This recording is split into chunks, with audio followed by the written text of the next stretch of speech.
ele acreditando que a vida tem um sentido. Tanto é que ele seguiu as regras mais difíceis do campo de concentração, porque se ao menos um ou outro fraquejasse, desmaiasse, era atirado, era morto, levava uma bala, morria. Esse homem, ele tem um sentido para a vida dele. Eu quero dizer para você, como Jó, que depende das coisas externas, como você vai receber internamente. Ou seja, o que você faz com as suas dificuldades? Como você reage a uma agressão? Como você reage ao sofrimento? Como você reage ao desprezo? Como você reage até um tapa literalmente no rosto? Como você reage às adversidades? Faz toda a diferença no seu psique, na sua mente. Como você reage? As situações estão aí, como aconteceu lá. Esse grande psicólogo se tornou expoente após sair vivo das concentrações, da morte, do holocausto, de Auschwitz lá no período de Hitler. Ele sobreviveu à guerra. Ele sobreviveu esses 4 campos de concentração de morte, dia a dia. Uma coisa o salvou: a mente dele, uma mente sadia. Eles podem me ferir o corpo, podem matar minha família, mas não vão alcançar as minhas emoções, os meus pensamentos. Eu tenho esperança, eu acredito no sentido da vida, eu sei que eu vou sair, eu sei que eu vou vencer. Olha, enquanto alguém desanimava, alguém se entregava, alguém enlouquecia, alguém ficava doido psicologicamente, ou com depressão profunda e morria, ele tinha mente sadia. Isso é história, isso é fato. O sofrimento abala as emoções. A morte desestrutura a humanidade. A minha, a você. Como você se comporta? Como você age? Vou dizer para você algo. A sua batalha está na mente. A minha batalha está na mente. Eu posso passar qualquer sofrimento no tempo presente. E nosso sofrimento não se compara nem com o período de guerra lá, nem com o de Jó. E há pouco nós acabamos de sair da pandemia, né? 3 anos a 4 anos de pandemia, onde se extremou todas as notícias: mortes de cônjuge, de esposo, de esposa, de filho. Numa casa de um pastor amigo meu, 3 pessoas morreram. O Covid o matou. Ele pegou Covid na igreja, no culto, contagiou a esposa, foi internado, contagiou o filho casado. Passou 1 dia ou 2, ele morreu. Mais uma semana ao menos a esposa morreu. Mais um pouquinho, outra semana o filho morreu. Pais que não viram seus filhos dentro de um caixão porque estava ladrado. Morte, pressão psicológica, desespero, pavor. Como se comportar isso? Que essa pandemia tirou toda a humanidade do seu eixo, ou seja, do seu equilíbrio, ou seja, a política, a economia, o direito, as leis, a psicologia, enfim, os testes de vacina, enfim. Nós estávamos a mercê desse vírus. Alguns pegou o vírus, outros não, outros tiveram imunidade, outros pegaram, outros sobreviveram, outros morreram. A medicina falhou, em tese, em algumas situações lá. Pavor. Eu lembro disso, você lembra? O que se faria? Pessoas ficaram amedrontadas, e a sua imunidade baixaram, porque não sabia reagir a algo desconhecido, algo que não podia como fugir. A máscara não resolvia.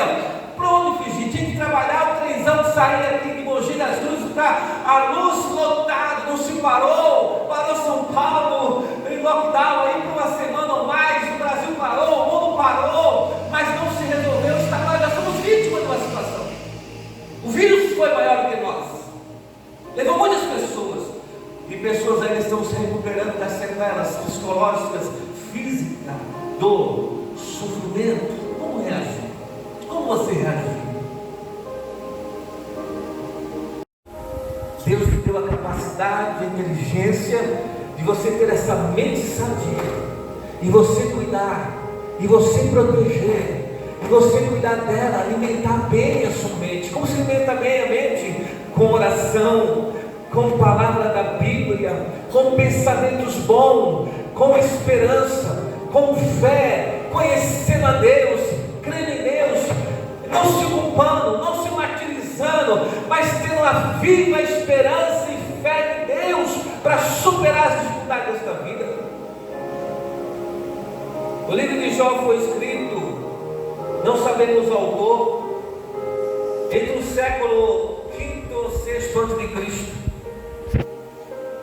Naquele período onde estava ali o cativeiro assírio.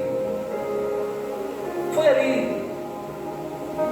E os comentaristas bíblicos de livros da Bíblia, ou do livro de Jó, que é muito profundo, rico, tem poucos livros escritos, e nos traz grandes ensinamentos sobre saúde, sobre a vida financeira, sobre astronomia, biologia, medicina. O livro de Jó, do capítulo 1 ao capítulo 42, é riquíssimo ensinamento. Está aí para nós aprendermos, para nós colher a experiência de Jó, ver como Jó e a sua esposa reagiu. Porque eu disse a esposa de Jó, você fala, mas pastor Levi, a esposa de Jó não tem nome, não tem nome. Ela está do capítulo 1 ao capítulo 42, das entrelinhas do livro, que às vezes você e eu não enxerga, e é difícil enxergar. E eu tenho estudado o livro de Jó e aprendido, e vejo a família de Jó dos capítulo 1 ao 42, e a sua esposa presente. O livro escrito como prólogo. O que quer dizer a palavra prólogo? É a introdução do livro ou artigo, é o início. Poemas são textos escritos em versos. O epílogo é a conclusão, é o fechamento das ideias. Como você fazer uma redação, introdução, desenvolvimento do texto, do tema, e a conclusão, retomar as ideias ditas.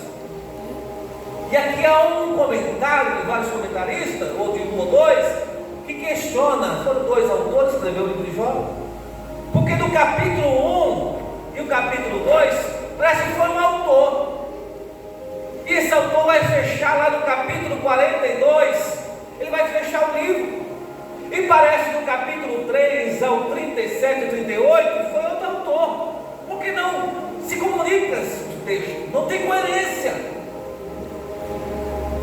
Jó vive nesse período, e o autor comenta esses livros, escrito esse livro.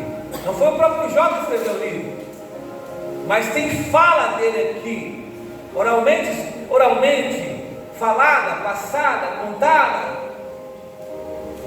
Diz a palavra do Senhor: esse homem Jó, e o seu nome é sugestivo, quer dizer, o nome de Jó quer dizer ser hostil, tentar como inimigo, ou seja, aquela pessoa, o nome de Jó só indicava a pessoa paciente diante das adversidades, é o seu nome. Você sabe que o judeu dá um nome para o filho com grande significado, quando nasceu, quando vai nascer, qual promessa, qual projeto, qual o clã que pertence, qual a família que pertence. O nome tem um grande significado, uma grande importância. Então Jó, o significado do nome dele é aquela pessoa que está preparado para passar pacientemente em qualquer adversidade. Olha, quando o pai e mãe de Jó viu nascer, já deram o nome Jó. Olha, já indicando que talvez em um período da sua vida ele passaria a adversidade. Sim ou não? Dos seus livros aqui, do seu texto, está assim: aquilo que mais eu temia me aconteceu. Aquilo que mais eu temia me aconteceu. Você vê que eu li o texto quando Jó, rico Jó, fazendeiro Jó, tinha vários empregados, vários servos, uma família abastada, uma família rica. Jó era prominente da cidade de Uz, rico, fazendeiro, homem sábio. Todos queriam frequentar a casa de Jó, todos queriam ouvir Jó falar. Jó tinha resposta para tudo, um conhecimento lá em cima, um intelectual, um homem sábio, inteligente. Ele ficava às portas da cidade aconselhando, negociando, trocando ideias com os seus pares da mesma idade e conversando. E ele ficava conversando a ponto que os homens olhavam: mas que homem sábio, que homem inteligente, que palavras que ele tem resposta. Eu não consigo contrariá-lo, eu vou perguntar algo, vou tirar uma dúvida, eu vou questionar, e ele traz uma resposta. E nos seus livros aqui escritos, nos capítulos, não vou mencionar agora, diz que os homens saíam assim, no embate ali entre Eliú, Elifaz, Zofar. Ali, entre os 4 mensageiros que foram questionar Jó, eles ficaram num embate teológico, científico, de conhecimento, de leis. E menciona Jó, outra hora você ficava na porta da cidade. As crianças admiravam Jó, os vizinhos da fazenda de Jó admiravam Jó. Todos queriam ter Jó como amigo, como empresário, como sócio, como negociador, como aquele que fiador, que empresta. Todos queriam ter Jó. Sabe como o povo saía, do Oriente aqui, eles eram ricos mais do Oriente, e os homens da sua época saíam assim, olha o gesto que está nos textos lá. Eles conversavam com Jó e põe a mão na boca. Não tem resposta, Jó, para te dar. Sinal de respeito, de reverência. No capítulo 38 ao 42, diz Hernandes Dias Lopes que Jó fez 17 perguntas para Deus. E Deus fez 70 perguntas para Jó. E Jó, como os homens ao ouvirem Jó faziam assim, teve resposta. Os 4 amigos de Jó tiveram escalado, deu resposta. Quando Deus fez as 70 perguntas para Jó, ele fez isso.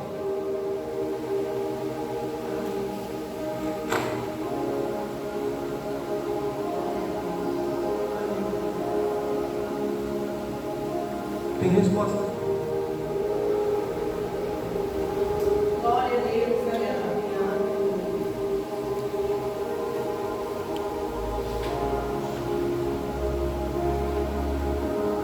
Diz o texto que nós lemos que Jó era rico. As perdas de Jó,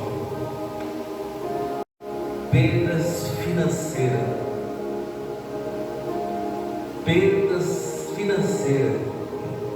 bens.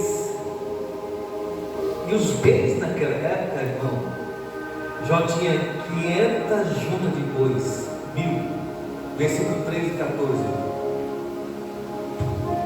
500 jumentas, 7.000 ovelhas, versículo 13 e 15.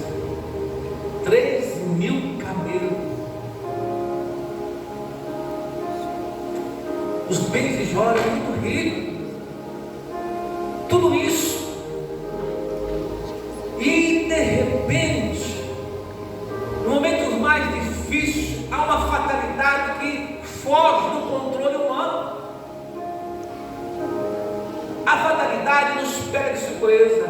Ela não avisa, ela acontece de repente.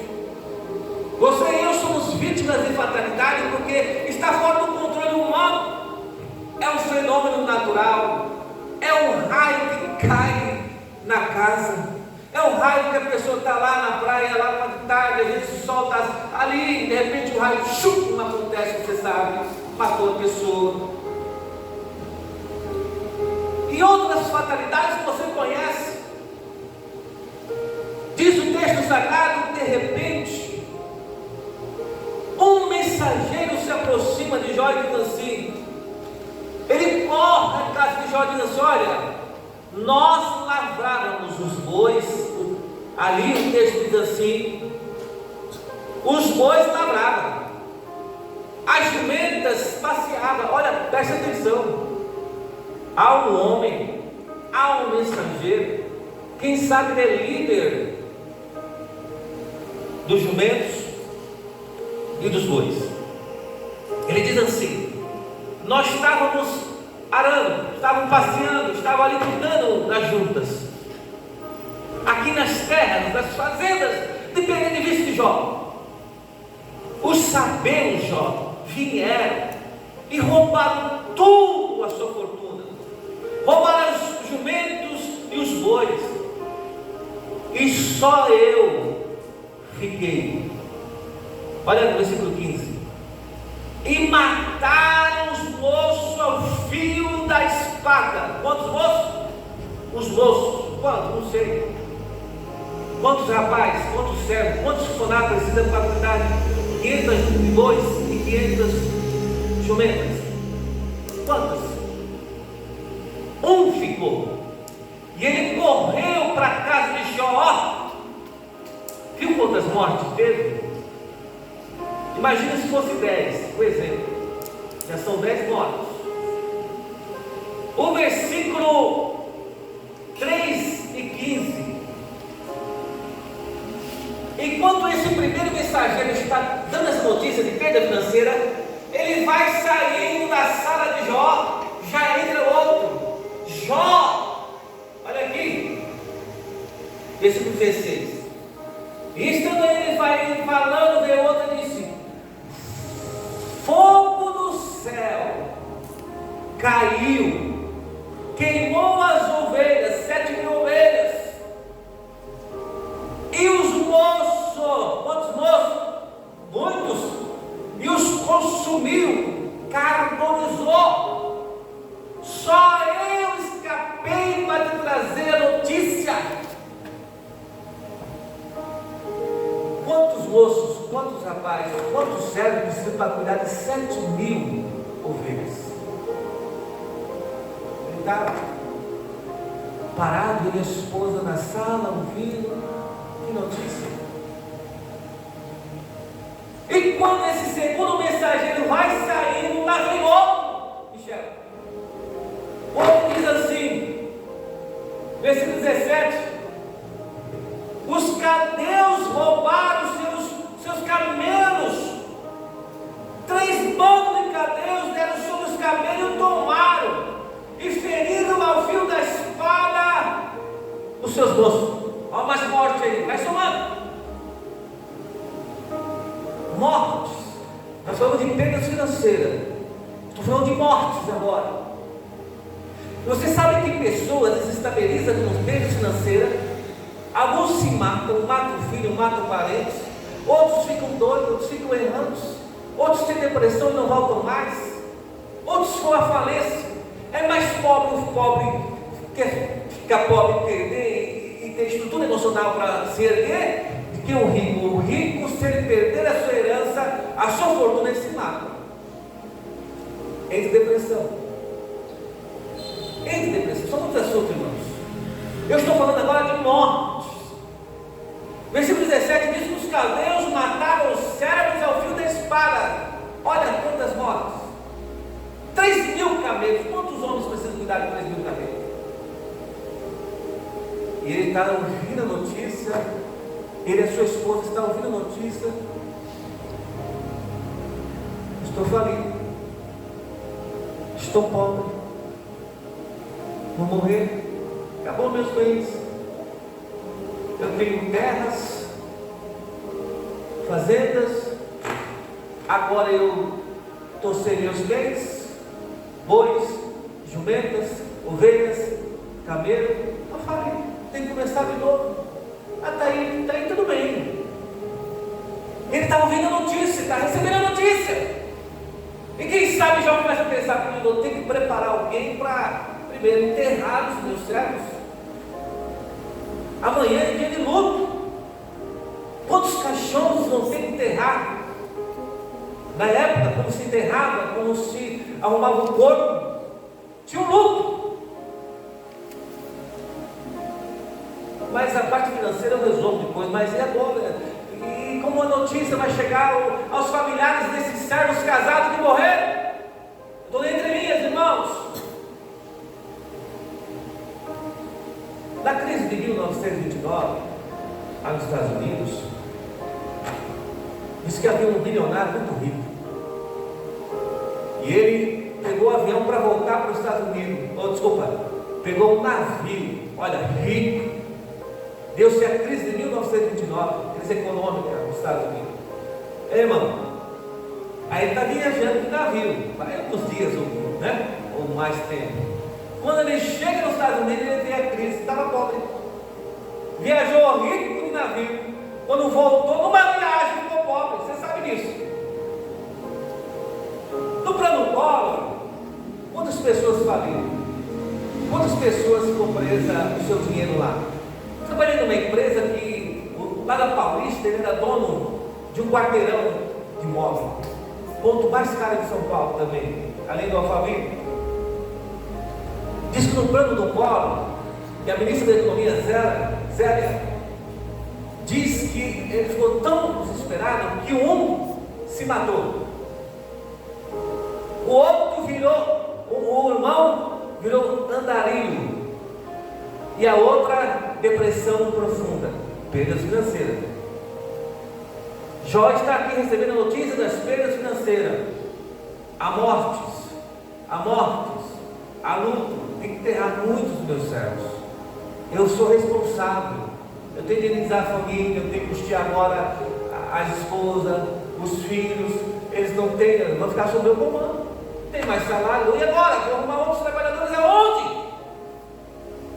Mas enquanto eu estava ouvindo a notícia dos 3 mensageiros de mensagens de mortes, de perda financeira, quando o terceiro mensageiro vai saindo, lá vem outro. Jó.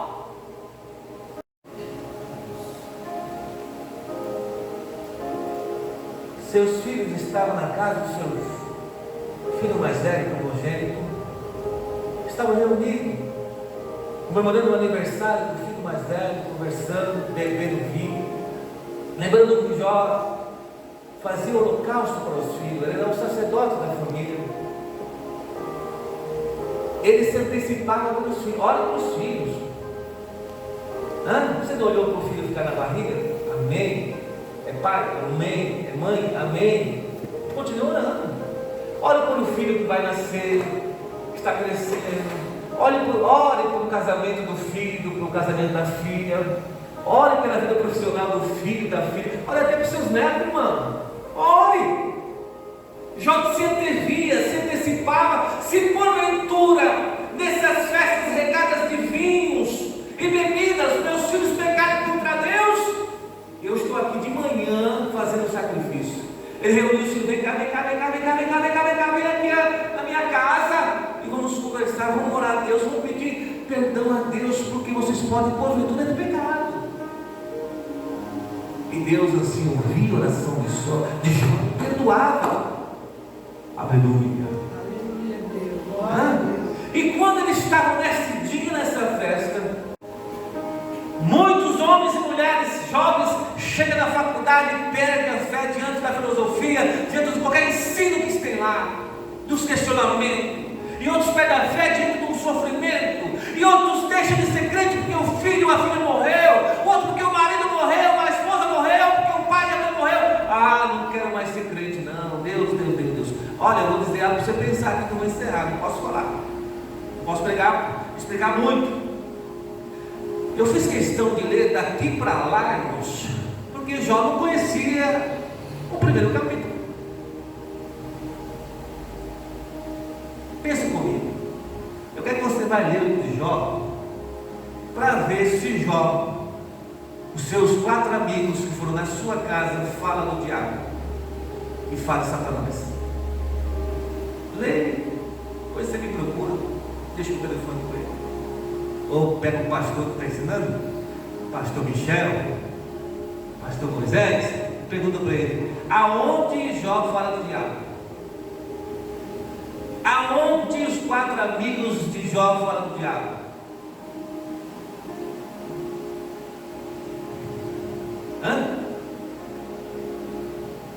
Vou dizer outra coisa para encerrar.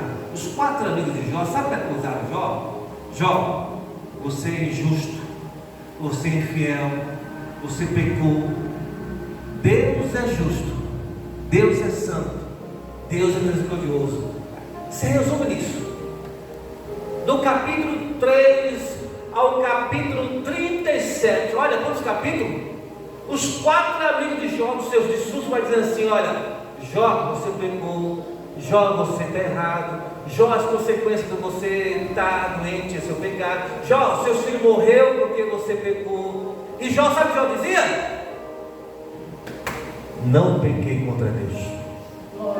Aleluia. Eu não falhei contra Deus. O embate teológico, filosófico, astronômico, tudo ali, irmãos. Olha, você imagina que é fácil a esposa de Ló, estou encerrando, chegar lá, depois do luto, enterrar seus filhos? Enterrou. Vamos ver o luto, lágrimas, angústia, tristeza. Não, esposa, eu estou aqui. O meu Deus vai nos levantar. O meu Deus vai me dar graça para eu reconstruir aqui novamente. Vou começar com o cabelo, soca, com a fêmea, com o macho. Vou começar com um casal de ovelha. Eu vou começar com um casal de jumentos. Eu vou começar com outro casal de bois. Mas nós vamos erguer nossa fortuna. E quando o tempo parece que está passando, de repente começa uma coceira de Jó. Começa. A pior coceira que tem é as costas, sim ou não? Quem alcança a coçar as costas?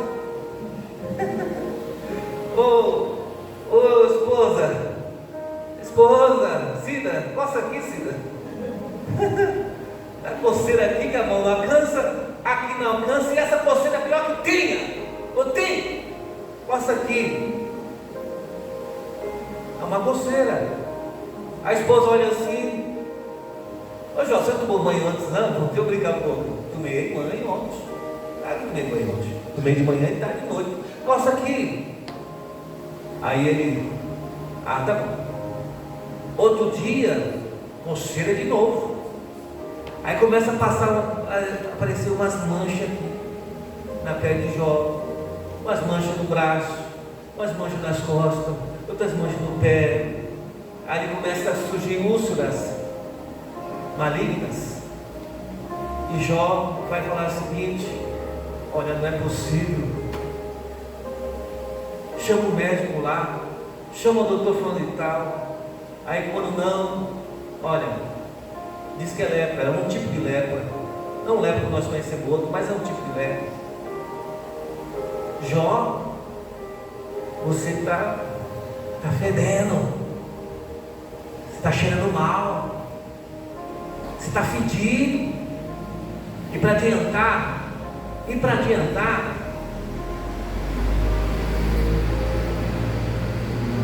a pele de Jó começa a rasgar. Sabe quando a pele incha, começa a rasgar, a fazer fissura? Sabe o que sai dali? Sai pus. Aí no texto, sabe o que sai dali? Bichos. Você já viu uma ferida que começa a produzir bicho, aquela larvinha? Lancia no corpo de Jó, larvinha. Ele pegou o cabo e ó, e coçava, calça aqui. A enfermidade atingiu o corpo de Jó. Jó ficou enfermo de uma enfermidade incurável. E como costume da época de Levíticos, ele foi morar longe. A esposa de Jó ia levar, ia cuidar, ia tratar, ia dar alimento, ia dar água. E Jó longe. Jó fala nos seus livros aqui, está escrito que longe, 1,2 m, sentiu o cheiro fedido da carne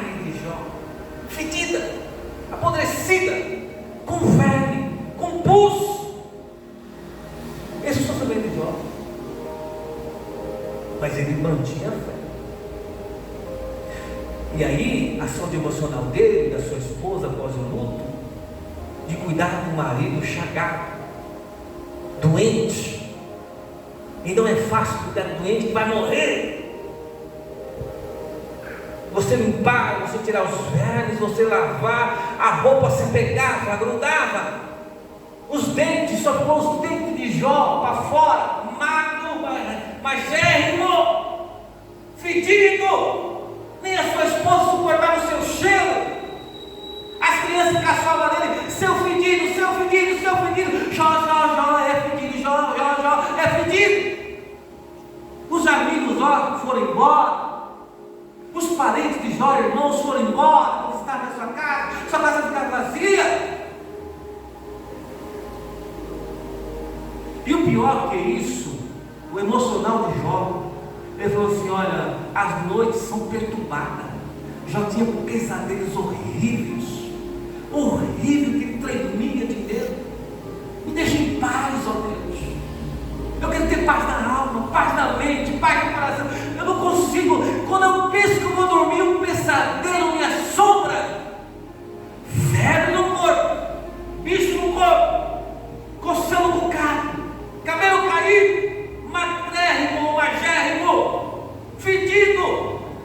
Por quase um ano ele ficou assim. Glória a Deus. Aleluia, Deus.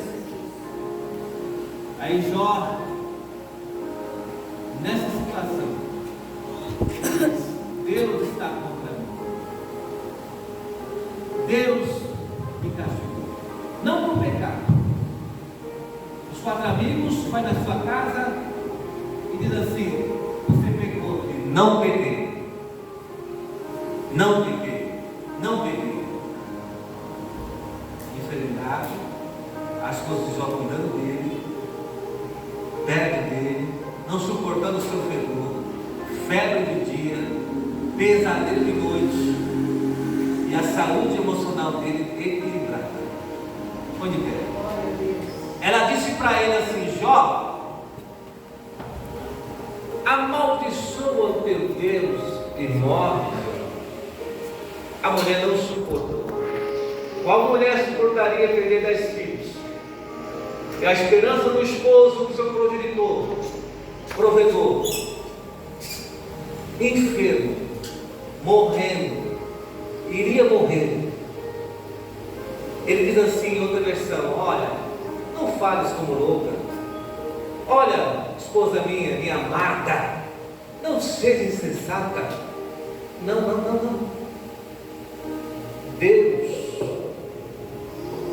Deus me permitiu passar por isso. É Ele que me permitiu. E não crucifique a esposa de Jó. Veja o emocional dela, como ela sofreu também como Jó. E eu vou encerrando. E ela passou com Jó todo esse período de sofrimento. O hebraico diz lá: abençoa, bendize. É como ele estivesse assim falando: Jó, existe.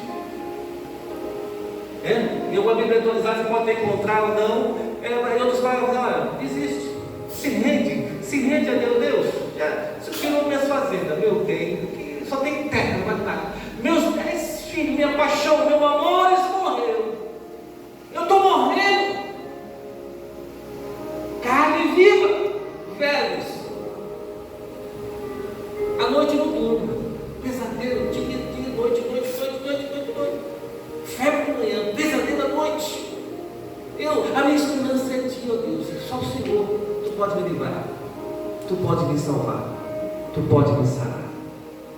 A saúde emocional de Jó e da sua esposa está aí do capítulo 1 ao capítulo 42. Leia lá, pesquise lá.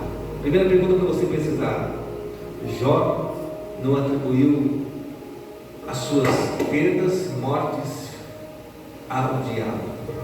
Os 4 amigos de Jó também não falaram com o diabo. E outra coisa, foi Deus que castigou. Os 4 amigos falaram para ele assim: olha, foi Deus que castigou. Jó, tudo isso aí é consequência do pecado. Aí Jó respondia assim: não, eu não pequei contra o meu Deus. Não pequei contra o meu Deus. Feche seus olhos.